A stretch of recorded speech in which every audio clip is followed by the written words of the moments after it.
2-июль 23-жыл Бостериги Золотой Песокко эс алууга жаш таланттар группасы менен келдик ырчылар.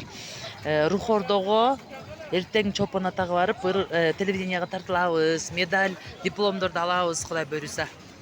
Ошого эс алууга келгенбиз. Бул жагы аябай сонуп экен. Элдер көп экен. Уже июлдун экисинде эле элдер ушунча көп экен.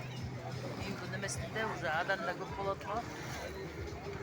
Июлдун орто ченинде азыр адамдар көп экен. Суу тунуу класс, просто класс.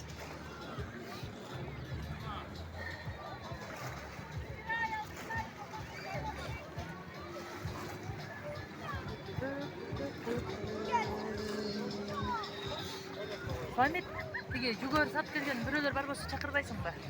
Бар экен? Жүгөр жейли. Чоң жейт, жүгөрүнү сатып келгендер барбы биякта?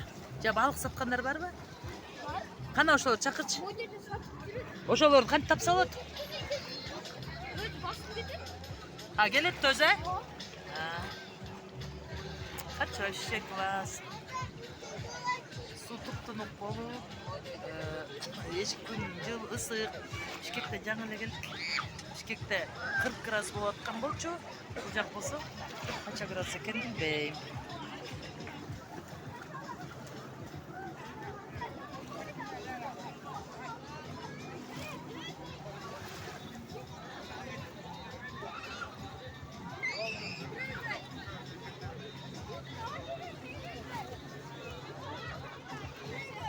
Баарыңарга Ысык көлдөн салам.